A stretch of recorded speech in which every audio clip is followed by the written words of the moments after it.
and welcome into commodity culture, where our goal is to make you a better investor in the commodity space. My name is Jesse Day, and today I'm joined by Bob Moriarty, who founded 321gold.com all the way back in 2001 when the internet was still in its infancy. He is an expert in the metals and mining space and a former Marine pilot with over 820 missions under his belt. We're going to get his thoughts on gold and silver, why gold stocks are underperforming the metal, expanding global conflict and its effects on markets and the economy, and much more. So without further ado, here is my conversation with Bob Moriarty. So Frank Holmes recently published an article on US global investors on the top 10 countries that have bought the most gold over the past decade.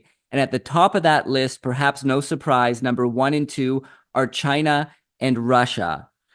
Are these two countries preparing for a monetary reset with gold as a key component? Are they just protecting their assets from counterparty risk, as the US sees Russian FX reserves earlier? Is it a combination of both? Why are these two countries in particular going so hard when it comes to increasing their gold reserves? That's a really difficult question to answer, and it's going to take a long time to answer. So come back and ask me the same question 8 days from now.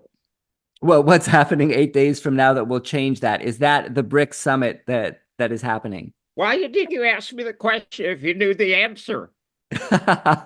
Well, let's talk about that, because there's a lot of speculation that there will be an alternate currency system, an alternate payment system. Putin has already discussed that this is in the works. People are expecting it to be officially announced at the BRICS summit. What are your thoughts there? And do you think that it could actually challenge the US dollar system?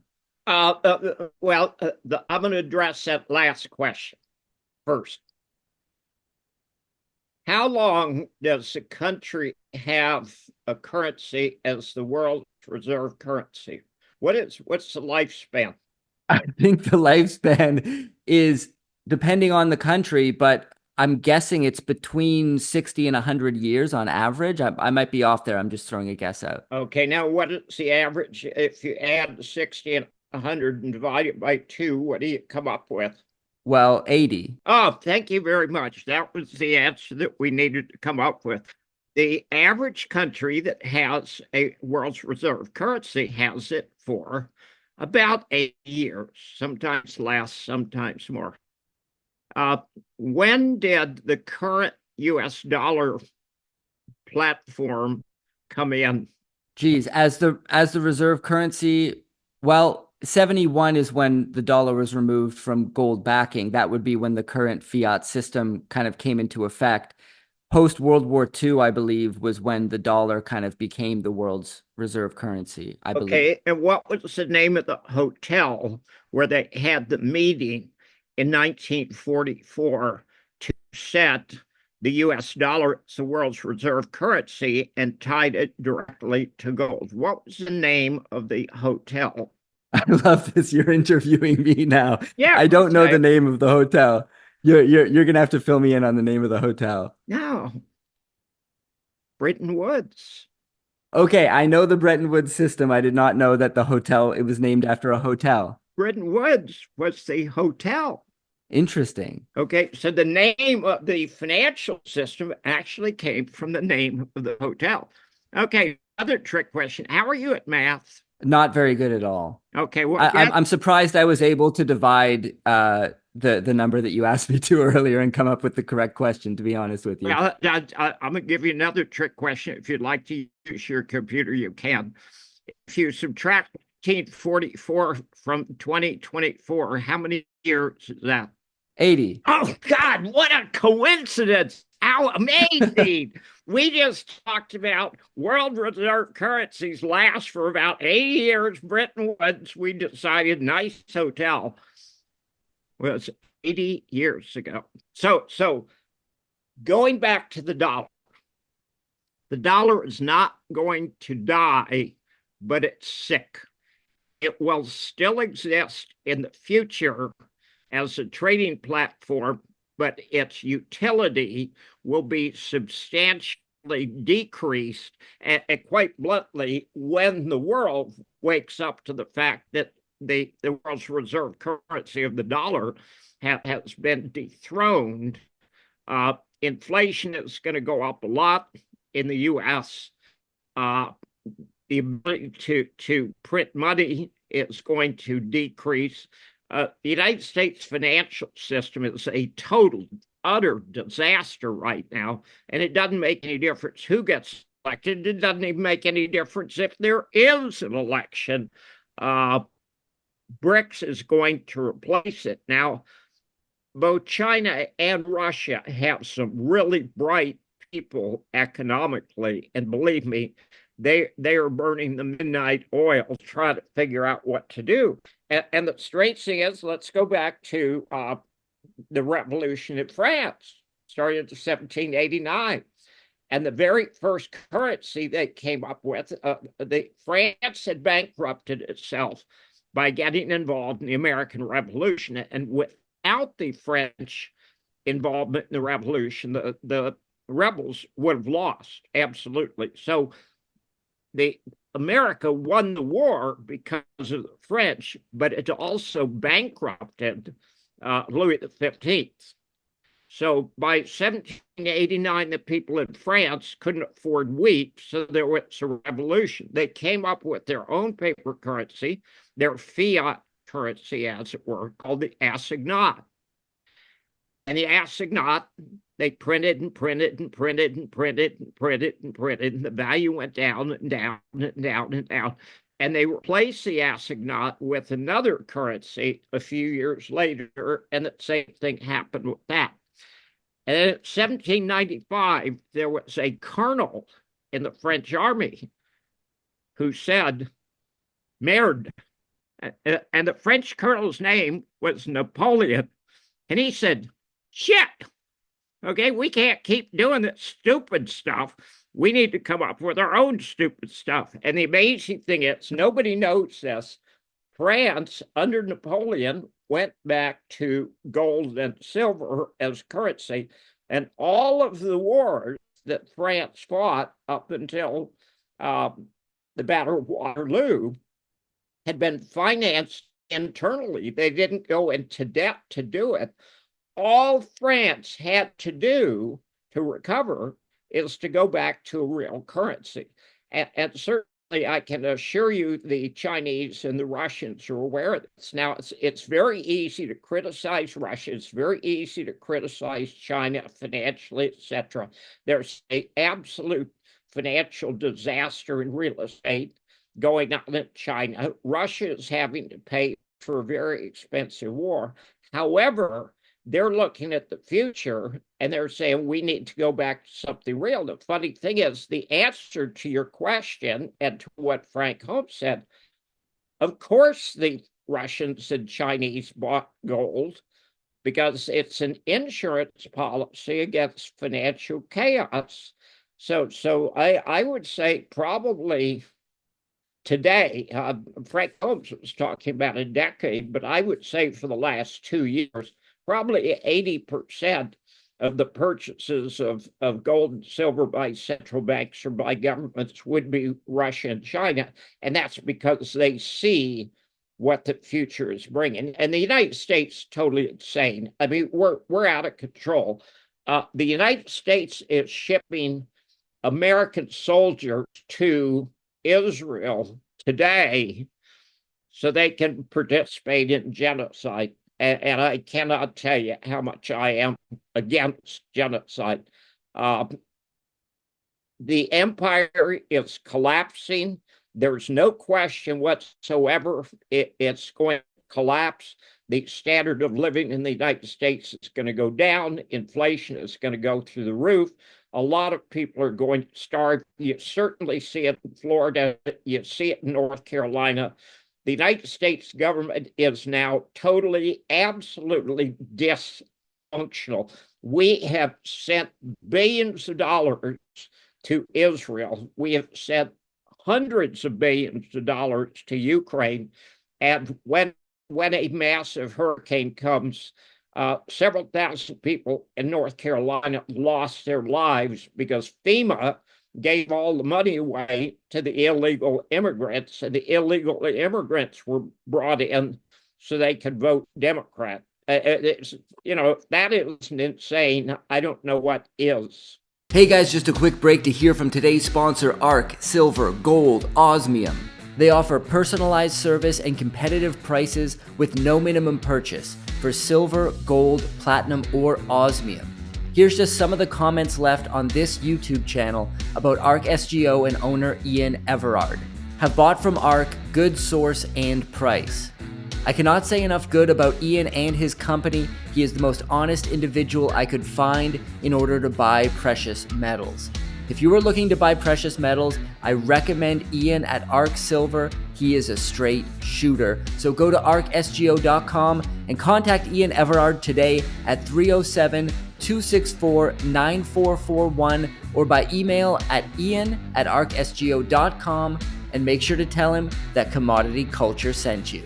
Yes, and amidst all of this, FEMA is posting on social media about how they're committed to diversion, equity, and inclusion. Completely tone deaf, absolutely insane. It does seem like a lot of the West is falling apart economically, politically, and morally as well. It does feel like the final days of an empire where caution is thrown to the wind. Citizens and politicians alike engage in debauchery and lose all restraint.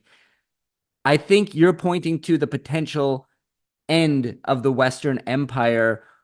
Dive a little bit more into what that will look like. And also, how can your average person safeguard themselves in that situation, both their wealth and their safety? Well, actually, that's a really, really good question. Now we're back to you asking me questions again. The very most important thing a person could do. Okay, it's my turn. What is your most valuable asset? Perhaps I could say precious metals. Nope. I could nope. Food, Nope. right? Nope. What is between your ears? Oh, my brain, my mind. Okay. Now then, let me ask the question again. What is your most valuable asset? My mind. Thank you. It is that simple. If you are prepared, if you can think, if you understand how corrupt all governments are, you'll be just fine. But you have to educate yourself. And quite bluntly, you, me, and the other 20 or 30 independent sources out there of information, we don't provide magic answers. What we provide is information that people can use to think for themselves, figure out what they should do. The war in Ukraine, if it doesn't go nuclear, and there's an excellent chance that it could go nuclear, and it could go nuclear in the next 3 weeks, okay? The war in Ukraine is going to destroy the EU, it's going to destroy NATO, and it's going to take the US down with it. Luckily, the United States is also involved in the war in Israel, which is 2 or 3 weeks away from World War III. So we can have World War III in Ukraine, or we can have World War III in Israel. Doesn't make any difference. Both of them are going to take Ukraine down, Israel down, and the United States down. The EU is going to turn into a Disney World for Chinese, Indian, and Russian tourists.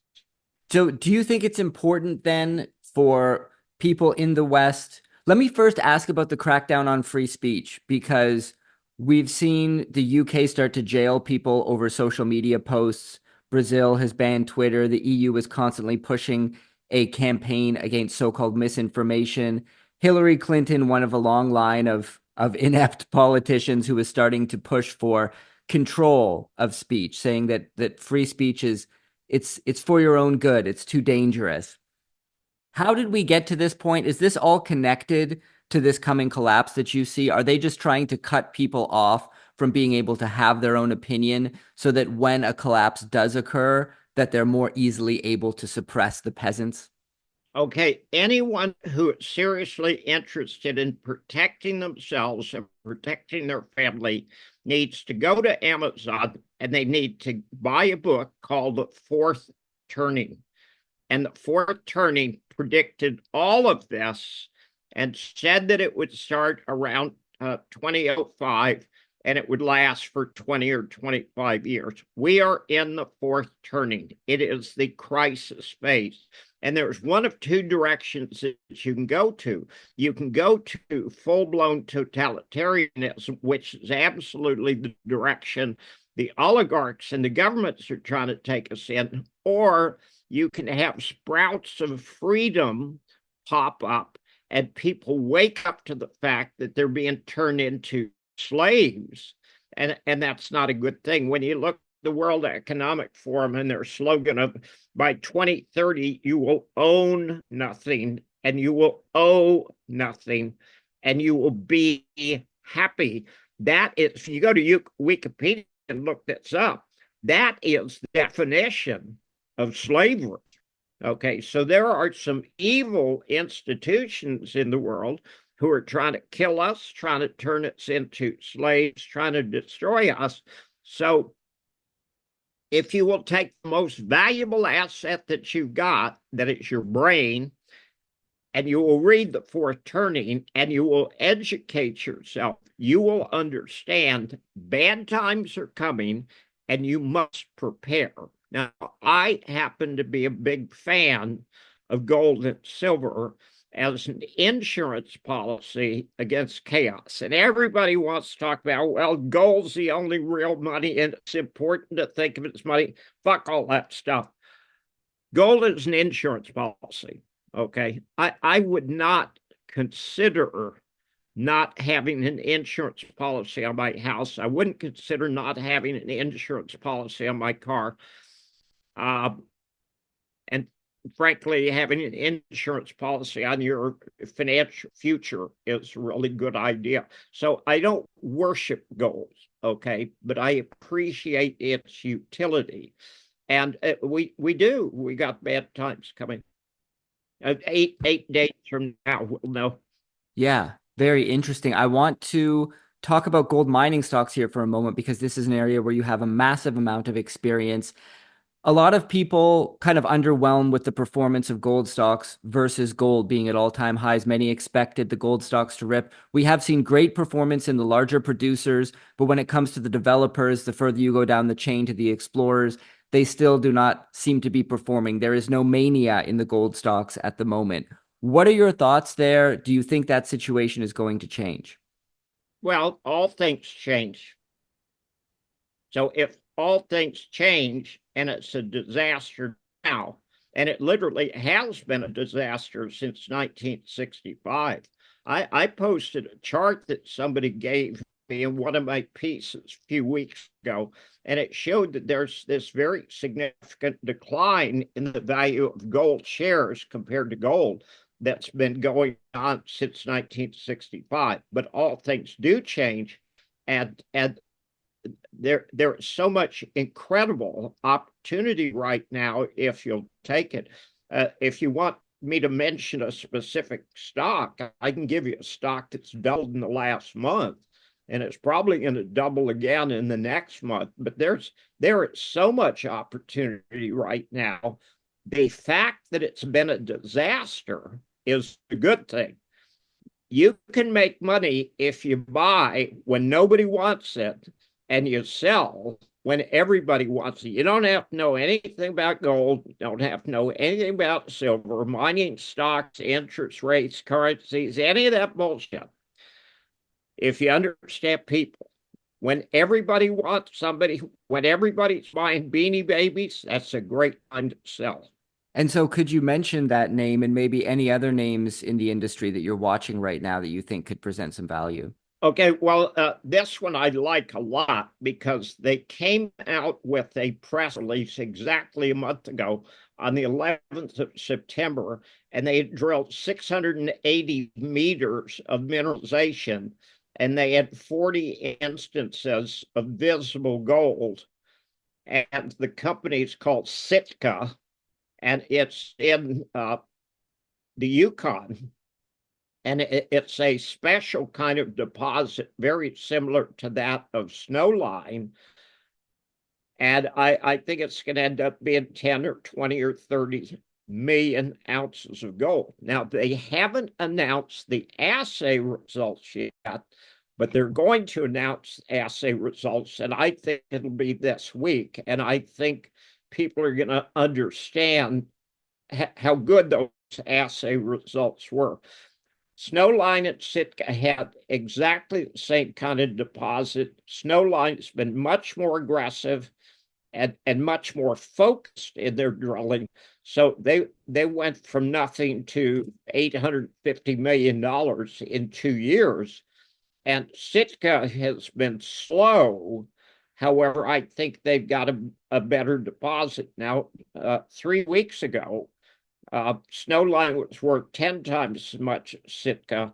And right now, Snowline is worth 7 times as much as Sitka, but Sitka is going to catch up. And the one thing that I want to say is you could go into a dark room, you could blindfold yourself, put all the gold companies up on the wall and throw a dart, and you're going to hit a winner. Okay. The fact that it's been such a disaster is a good thing. It's not a bad thing. Well, give us some insight into how you evaluate mining companies to determine if it's worth deploying capital. What are the main factors that you look for? What are some red flags also that keep you away from investing? I'm going to make an admission. I did not understand how serious this decline was going to be. And I've invested in half a dozen stocks in the last 10 years that I thought were absolute slam dunks. And the problem is you really can't anticipate how stupid management will be. And sometimes the best investments turn out the worst. And then you've got a stock like Great Bear. It went from 50 cents to 28 bucks. Okay. That's a 56 times return. There's going to be a lot of stocks that do that. Frankly, I think Sitka is going to be one, but I want the management to tighten up and understand that if they're going to be a big mining company, they have to start acting more professional. They've been cowboys so far, and it's time to get out of that area. Here's something nobody talks about, and this is important. The majors stopped investing in juniors 25 years ago. Okay, after BRICS in 1996, by 2000, the majors had laid off all their exploration people. So literally from 2000 to now, 25 years, all of the exploration has been done by juniors. And frankly, I mean, there's a lot of guys who were operating drill crews or they were driving taxis who thought they were qualified to be exploration people. And they've screwed up so many projects and wasted so much money. It's disgusting. But the majors are waking up to the fact that they're consuming their young. So there is going to be a wave of takeovers that are going to be extraordinary. Very interesting thoughts. I wonder what your current outlook is on the silver space. Obviously, silver nowhere near previous all-time highs. A lot of people like to say that silver tends to outperform gold in a precious metals bull market. Are you of that mind as well? Do you think silver will play catch up at some point and perhaps exceed the gains that we've seen in the gold space? It has to. Okay. I am a big believer when you're faced with 4 or 5 different potential investments, figure out which one's the cheapest and figure out which one's the most expensive and invest in the cheapest. I'll give you a perfect example. If you go back 15 years ago, rhodium was $600 to $700 an ounce. And I was pounding the table with everybody I knew saying, hey, rhodium was 10,000 an ounce in 2008, and rhodium was going to come back. Well, rhodium went to $28,000. Okay, so rhodium, a metal, and you could buy rhodium 1 ounce coins, went from $600 or $700 an ounce, $28,000 an ounce. Now it's back to about $5,000 an ounce now. But if you compare gold, silver, rhodium, palladium, and platinum, silver is the cheapest in relative terms, and platinum is the second cheapest in relative terms. Platinum was discovered and identified as an element in 1722, believe it or not, by the French, and has always had a premium to gold. But right now, platinum's 900 change and gold's 2,600 change. I believe that platinum will go back to being a premium to gold. But the one that's going to do the most catch up, and Russia came out recently and said, we've been stupid. We're spending all this money on gold. We need to buy silver. Silver could and will explode someday. Yes, it's always the someday that gets people frustrated, I believe. I want to shift to the upcoming presidential election in the U.S., perhaps none so polarizing in recent history. What? Some analysts... What? The polarization in that... No. What election? You don't think it's going to happen? You mean the election that was scheduled for November 5th? Yes. Where one of the candidates has had 3 people try to assassinate him with deep state in absolute panic of him being elected. I have said, and I'll say it one more time for your listeners, we are in the most dangerous 3 weeks in world history. There is no predicting what's going to happen. There are 500 black swans flying overhead, and at least one of them is going to take a shit. And unfortunately, all 500 of them may take a shit. There's a real issue. There may not be an election, okay? There are people pushing for Joe Biden to declare an emergency for climate change and cancel the election. We're going to see some bizarre things. I'll give you a perfect example of bizarre. If you went to American politicians and you tried to pick the most perfect example of disinformation, I would argue that would be Hillary Clinton. Okay. Hillary Clinton was 100% behind and financed Russian collusion bullshit, and it was total bullshit, and it was bullshit right from the beginning. And the CIA and the FBI got involved in the Hunter Biden laptop, and that was supposed to be Russian disinformation. And Hillary Clinton has come out lately and said, well, we should consider criminal charges against people who are passing out disinformation. That's really funny. She's the one who burned 20,000 emails that were under subpoena. And she's talking about disinformation. Then John Kerry, who happened to be an officer in the Navy, when you're in the U.S. military, you take an oath of office to preserve, protect, and defend the Constitution of the United States. And part of the Constitution of the United States is the First Amendment. John Kerry just came out a week or so ago and said, no, the First Amendment gets in the way of the government narrative. Okay, we don't want people knowing what truth is. We want them to believe all our government bullshit. What? What's with that? You guys have lied about everything. You lied about 9/11. You lied about GFC in 2008. You lied about COVID. Now you're lying about Ukraine. You're lying about Gaza. Wait a minute. If the government comes out and says something, it means it's a lie. Of course, they're going to fight it. However, they're going to lose. People are getting sick and tired of being lied to. And strange enough, you happen to be in an area where the president said, Russia is not our enemy. Germany has destroyed their economy. Germany gave permission to the United States to destroy Nord Stream It has destroyed the German economy. Chancellor Schultz was in Washington when that attack took place. Okay, he gave permission for the United States to destroy the Nord Stream pipeline, and I can prove it's the United States. Only the most expensive military in world history at the time of 9/11, there were 9 four-star admirals and generals. Today, there are 44.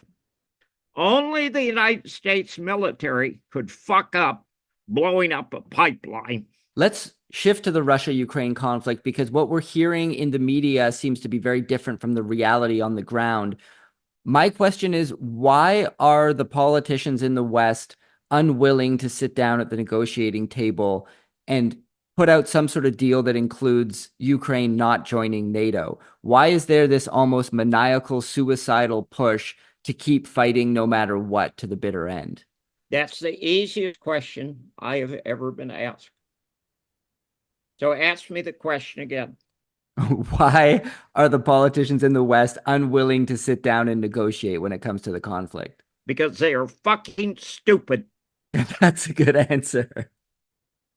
What do you see as the ultimate outcome? Because you said you think that the loss of Ukraine and NATO being unable to win the conflict in Russia is going to lead to the collapse of the European Union and of NATO itself. Is that correct? Yes. Here's the problem. And strange enough, Putin has been absolutely honest, literally going back to December 2021. Putin sat down and said, look, okay, I want secure borders. And Ukraine coming into NATO is a red line you do not want to cross. I want a guarantee of secure borders. And of course, he believed at the time that Minsk II was an agreement that he would have secure borders. But France, Germany, and the UK all lied through their teeth. They had no intention whatsoever of honoring Minsk II.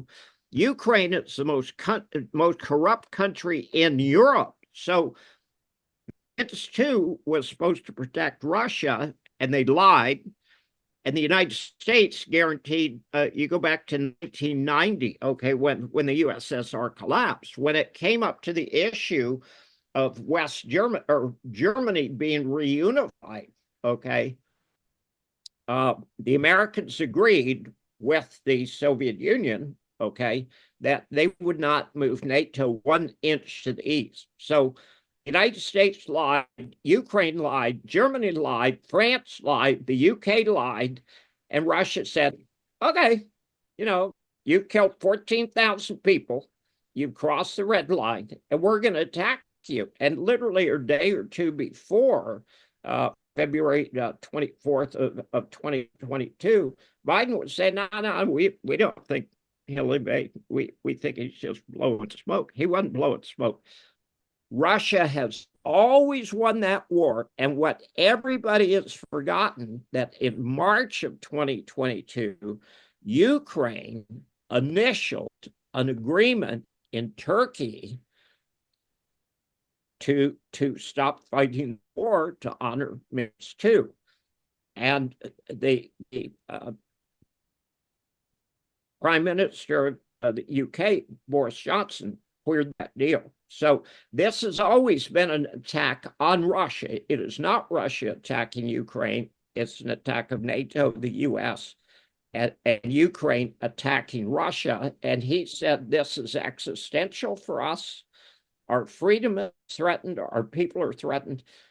If Hitler couldn't defeat the USSR, and Napoleon couldn't defeat the USSR, or do you think Joe Biden's going to defeat Russia?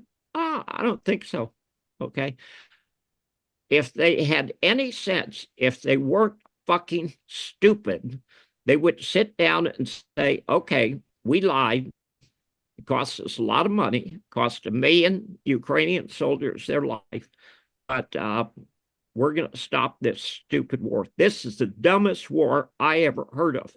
What does France stand to gain? What does the UK stand to gain? Certainly, what does Germany stand to gain? And the answer is nothing.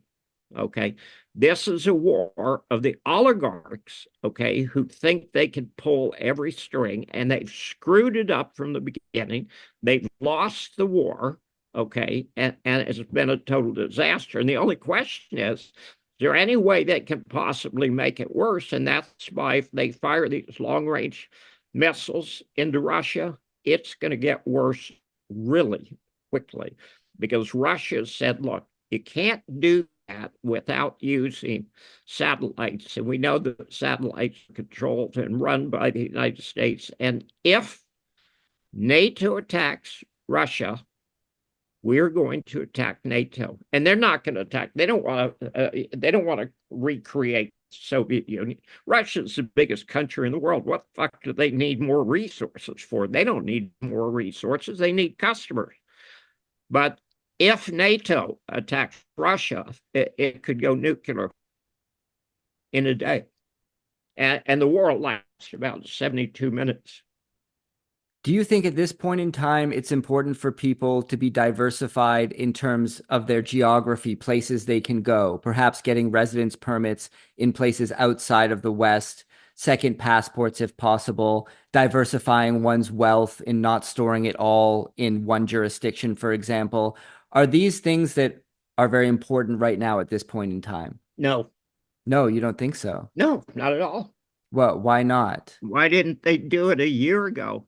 I'm speaking about this from the perspective of this crackdown that we're seeing in the West on free speech, on freedom of movement, as we saw it. Yeah. You're making a good point, but my point is people were warned a year ago. People were warned 6 months ago. We are on the verge of World War III in two different places with governments run by insane people. And you're saying, is this a good time to think about relocation? Well, duh. Okay. For those who survive the next 3 weeks, okay, relocation is a really good idea. Now, my wife and I, we were living in Miami. We'd lived there for years. And about 20 years ago, we looked at Bush and we looked at Cheney and the idiots that were running the country then, and said, you know, this place gets a bit dangerous. We need to think about relocating. So we went and we bought a place in Grand Cayman, and I was doing a lot of traveling. I was visiting mining projects 3 weeks a month. And then about 7 years ago, we realized that if something bad happens, Grand Cayman gets all their food through Miami, that Grand Cayman could all of a sudden, literally overnight, become a very dangerous place to be.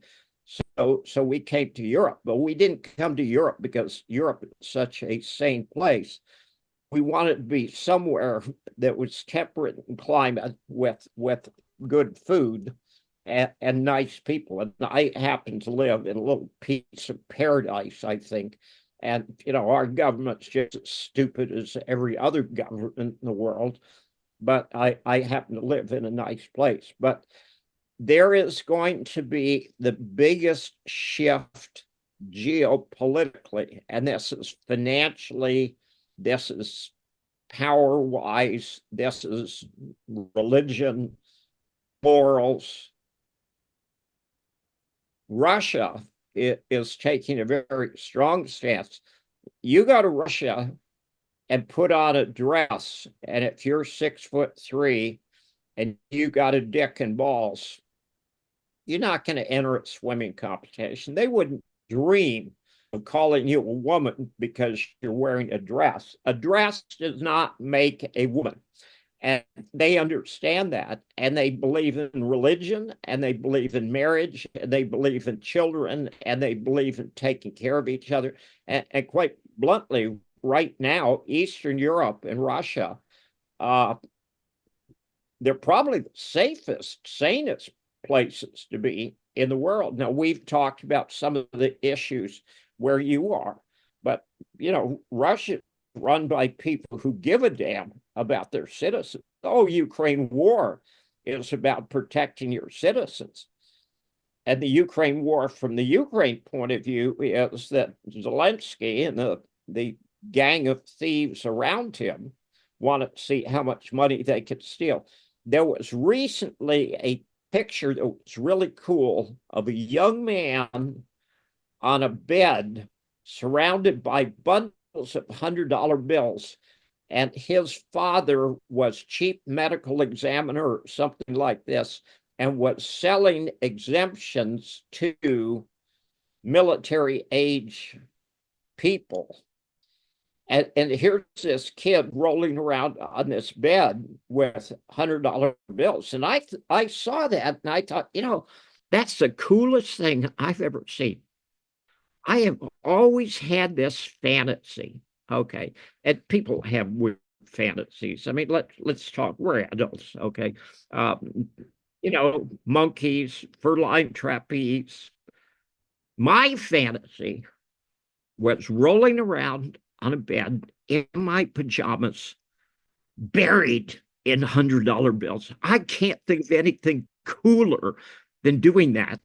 And here is this Ukrainian official's son fulfilling your fantasy secondhand. Oh, that is hilarious. I can't tell you how it pissed me off. It really chapped my ass. Well, Bob, this has been a fantastic conversation. We covered so much ground, highly insightful. For those who do want to learn more, tell us about 321gold.com. Maybe is this the oldest gold site on the internet? Actually, it's not. I don't even think it's second. Gold Eagle has to be the oldest, but they haven't changed or haven't done anything in 25 years. And then I think GoldSeek was probably out there before us. We got in. I saw the bottom in gold and silver. The bottom in gold was in August of 99. The bottom of silver was November of 2001. But I saw in middle 2001 that gold shares were going to be the place to be. And they were for the longest time in relative terms. And they're going to be again. But I do a lot of interviews, and I think the interviews are good. And I've written about 10 books. And I'll tell you a funny story. I have guests here. And of course, I order books, and I've got books. So if people indicate that they're interested, I give them a book. And periodically, I will pick up one of the books that I wrote 5 years ago or 8 years ago or 10 years ago. And I'll start reading this book. And I'm thinking, damn, this guy really gets it. He's really funny, too. And not recognize that this is something that I wrote 7 years ago. But I will say, if you go to Amazon or if you go to Lulu, I've written 10 different books about a variety of subjects, and I don't care what you like to read, whether it's short fiction, long fiction, financial books, mining books, books about war. I'm a good writer. I won a Penn Award in 1989, and I've had 3 books make it to the Wall Street Journal bestseller list. And I'll be candid, I price these books that they're cheap enough that anybody can afford them. And they're just good reading. I think some of the books that I've written, people are going to be reading 50 years from now. And books are like wine, women. The older they get, in theory, the better they get. Well, I'm going to put a link to 321gold.com as well as to a list of the books that you have on Amazon so people can go check that out. Thank you very much, Bob. This has been a fantastic conversation. We always have fun, and do follow through with what we were discussing, because I think that's a great idea. And thank you for joining us today. This episode was brought to you by ARC Silver Gold Osmium. For all your precious metals needs, head to arcsgo.com and contact owner Ian Everard today at 307-264-9441 or by email at ian@arcsgo.com and make sure to tell him that Commodity Culture sent you. And I'll see you guys in the next episode. Commodity Culture is a series on commodities and natural resources. If you would like to see more, be sure to subscribe and hit the bell notification so you're always up to date with the latest episodes.